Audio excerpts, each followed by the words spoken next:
Welcome to ILTV's Insider. I'm Steve Leibowitz.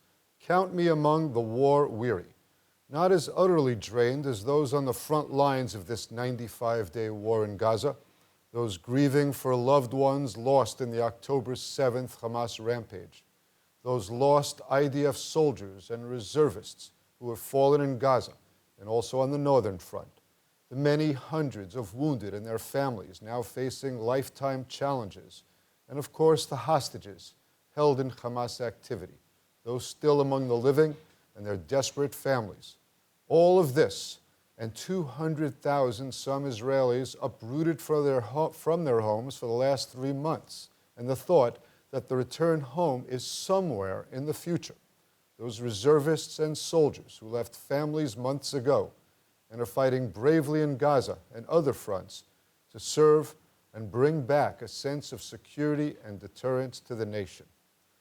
I'm just a grumpy, older journalist about to have logged 50 years in this country, living through a 90-day war I did not think would happen in my lifetime.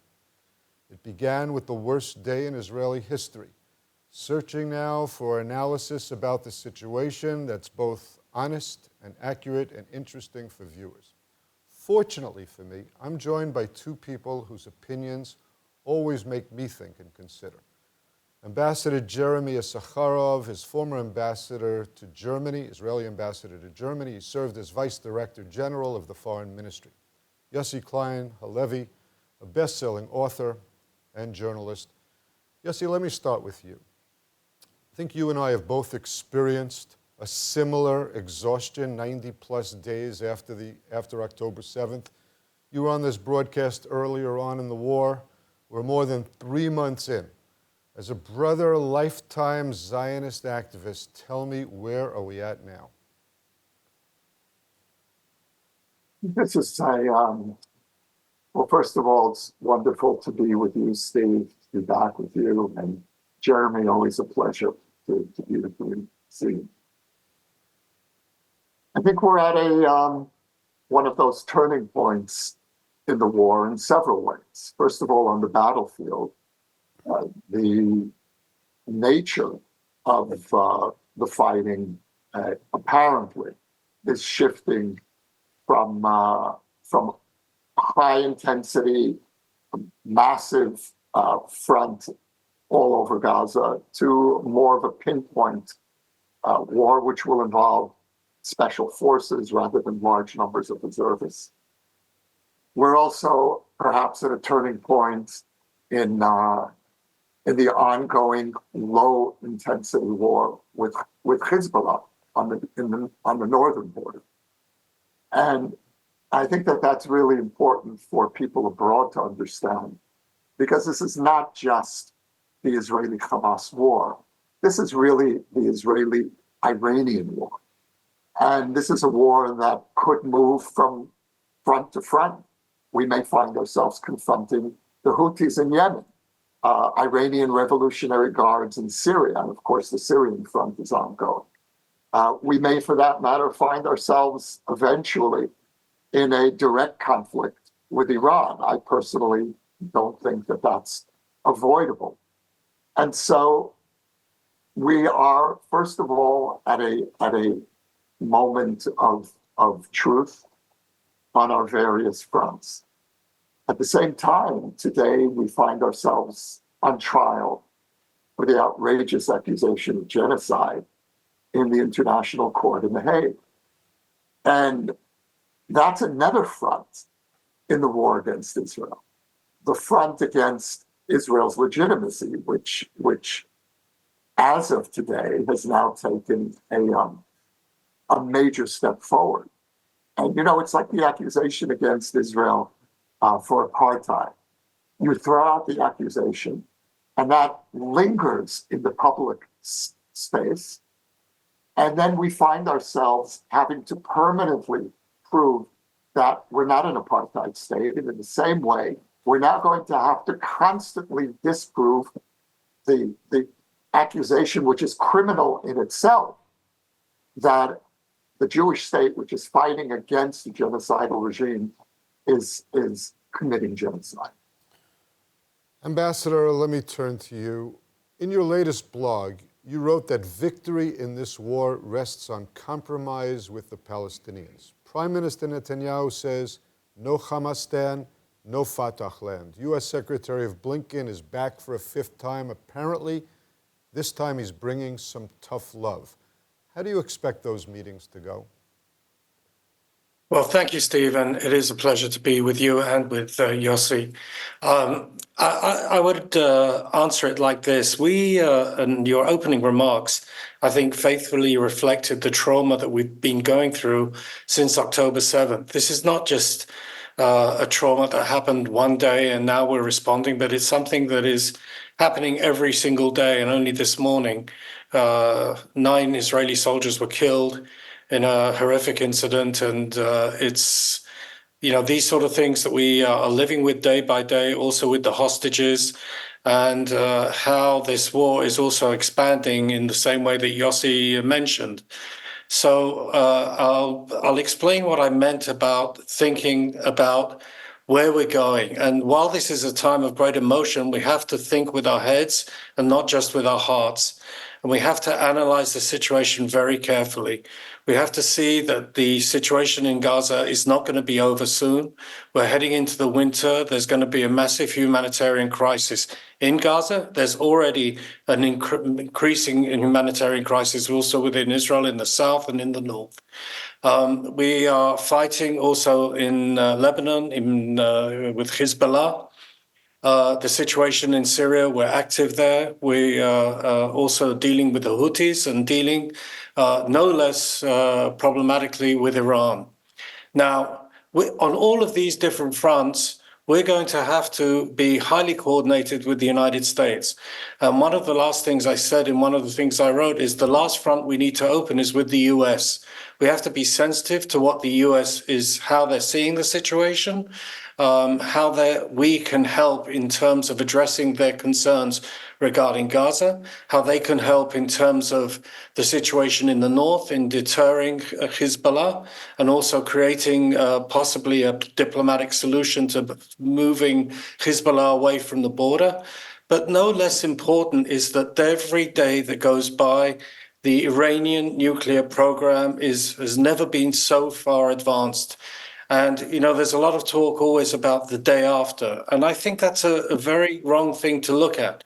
We need to think about today, and we need diplomatic answers today, and we need them on a whole range of issues. We also need the friendly Arab states that we have contacts with, and even the Saudis that can come into a relationship with us in order to create a different reality in Gaza. We're not going to be able to do it by ourselves. And I think that we could do with a lot of help from those countries. And that's why I say they will not help us unless they see a political horizon with the Palestinians. And I know it's difficult to say this at this point after what Hamas did, but not all Palestinians are Hamas. And we must believe that there is a chance of a political horizon and a political settlement with the Palestinians. Otherwise, Hamas has won. Ambassador, there will be no. I'm going to come back to you about the day after in Gaza, but before we get there, I wanted to ask Yossi this. In your best-selling book, Letters to My Palestinian Neighbor, you open, it's a dialogue with an imagined Palestinian neighbor. What would be your current message to our Palestinian neighbors now? Experience the power of truth with ILTV News. If you're looking for quality content and captivating visuals, join our news community and become an integral part of our team as we embark on a mission to unveil the real Israel, dismantling the web of lies and misinformation that surround reporting on Israel. By subscribing to ILTV News, you will not only have access to the latest updates, but you will also amplify our message, creating a ripple effect that carries the truth far and wide. Subscribe today and help reshape the narrative. Available on the web, Android, and Apple. Or what would you hear from them? Well, the book actually has an epilogue of letters from Palestinians to their Israeli neighbor.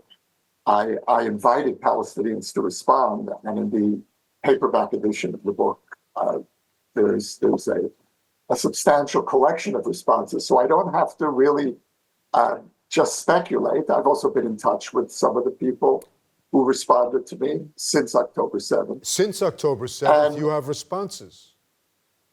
Yeah, well, I've been in touch with some of the Palestinians who responded to the book. And so there is an ongoing conversation.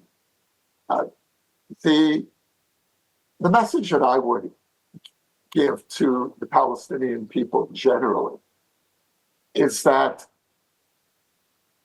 you need to rethink the pattern of Palestinian history, which is the Palestinian national movement launches a war of aggression against Israel, beginning in 1948, with support from Arab allies. And initially, it seems as if the Jews are really on their way to being defeated. That's certainly what it looked like in 1948. Perhaps it seemed that way in 1967, in 1973. And in the Second Intifada, in the early 2000s, those 5 years of Palestinian suicide bombings, initially at least, it seemed that Israeli society was in complete defeat. And if you freeze the frame to October 7th, you can understand the widespread celebrations in Palestinian society. It's, look, we always said that the Zionist entity was on its way to being destroyed. And here, the army was nowhere to be found. And we were able to act with impunity. And then came October 8th. And October 8th, in one form or another, always comes in this story. And that is the Israelis rally. We realize that we are facing an existential threat. And it turns out to be one more in a chain of Palestinian self-inflicted disasters. And so my first message to the Palestinian people would be, stop and think, and before you celebrate the next vicious assault against Israel, know that there will be consequences. And maybe it's time to think of a new relationship. Ambassador, let me now come back to the day after in Gaza. As we said, as a former top foreign ministry official, can you today describe for me a clear, coherent Israeli policy for the day after in Gaza? Defense Minister Gallant just put forward a four-part plan with no role for the Palestinian Authority. Is that the Israeli policy? I would like to think that there is a policy. I'm not sure I would be able to fully expound on it. And, unfortunately, there are a lot of things that are said, different things that are said by different members of the coalition that don't provide a unity of perspective in terms of where they're going regarding Gaza. And I think there's no doubt that the situation in Gaza will require assistance from friendly Arab countries. And this is something that if you're looking at the statements made by Blinken on the margins of his visit, this is clearly a need that will be, that we need to have in terms of reconstructing and trying to address the humanitarian situation in Gaza. It won't go away. We can't ignore it. But the Arab countries will not help us unless they see that there's a clear Israeli policy that is providing a political horizon with the Palestinians, i.e. a two-state solution, at least a desire to look and work towards a two-state solution. And I think that's going to be necessary for our relations with the Americans. It's going to be necessary for our relations with the Europeans. And it's going to be necessary in order to give moderate Palestinians, and I too have been in touch with my Palestinian colleagues, and they also have said to me very clearly how horrified they were of what happened on October 7th. And they even said what they did to you, they would do to us as well. And that's why I think that we need to try and encourage the Palestinians, the moderate secular Palestinians who have no illusions about Hamas. And we need to give them some hope and some perspective, something to work towards. Ambassador, let me I just want to understand what you're saying. You envision that moderate Arab states will throw money at Gaza, a new U.S.-led administration of Palestinian bureaucrats, perhaps, that will be running things, and the Israeli army coming and going as it needs to. Is that what we're looking at in the future of Gaza? You know, throwing money, I don't think is the right way, but there could be a lot of finances available, but I think it would have to happen in a certain context, and I think they would be willing. And I don't think that what happened on October 7th didn't diminish the interest of Saudi Arabia in coming to an agreement with America and also pursuing normalization with Israel. If you ask me, I think the interest even became stronger. So I think it's possible to engage the Arab countries, and let's not forget, Hamas is not exactly the flavor of the month, not in Israel, not in Jordan, not in Egypt, and not in Saudi Arabia. I think there is a clear interest in order to have a moderate Palestinian leadership develop there. Is it going to be easy? Of course not.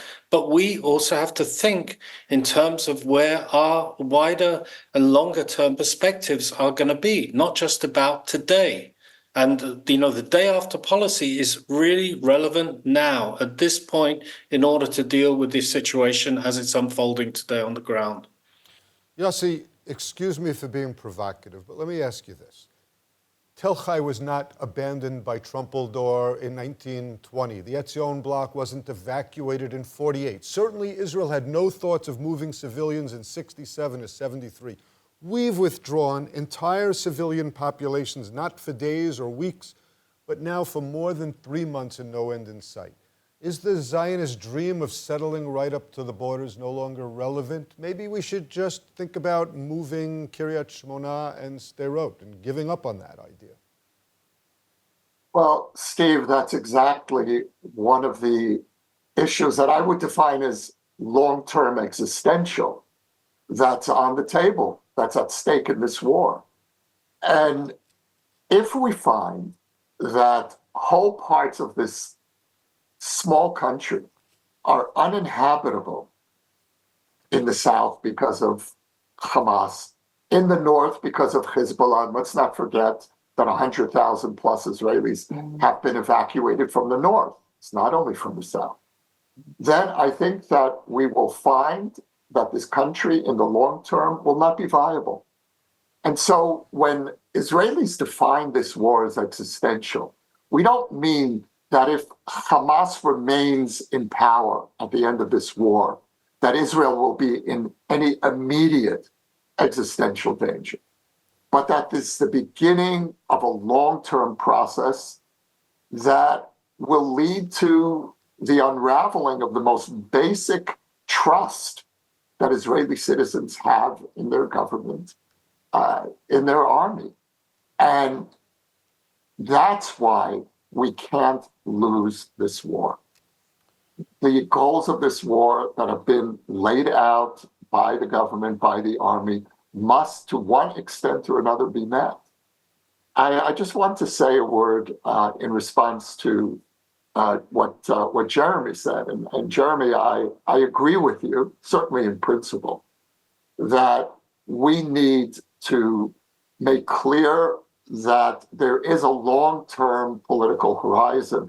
I emphasize both long-term and political horizon. It's inconceivable that there will be any serious movement toward a Palestinian state anytime soon. October 7th is a bright red warning against the attempt to create a Palestinian state in the West Bank, which would risk bringing Gaza, Hamas, onto our most sensitive border. But at the same time, given exactly the dynamics that you laid out, the changes in the region, which really are extraordinary. And in that context, we need to hold out the vision of a regional solution to the Palestinian problem. And it's not going to happen in bilateral negotiations on the Oslo peace process model. That's finished. But within the context of Israel's relations with a transforming Arab world, that's something that I think we need to be actively committed to.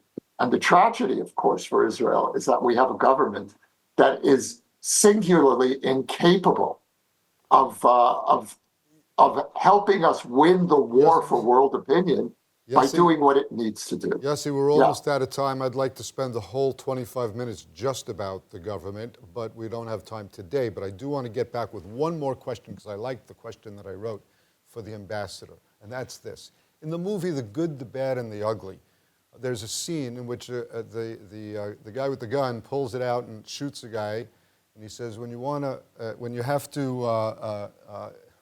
need to shoot, shoot, don't talk. We've warned Hezbollah dozens and dozens of times about the repercussions if they continue to fire rockets into Israel. Are they going to go by, is there going to be a diplomatic solution, or is there no chance there? Are we going to war?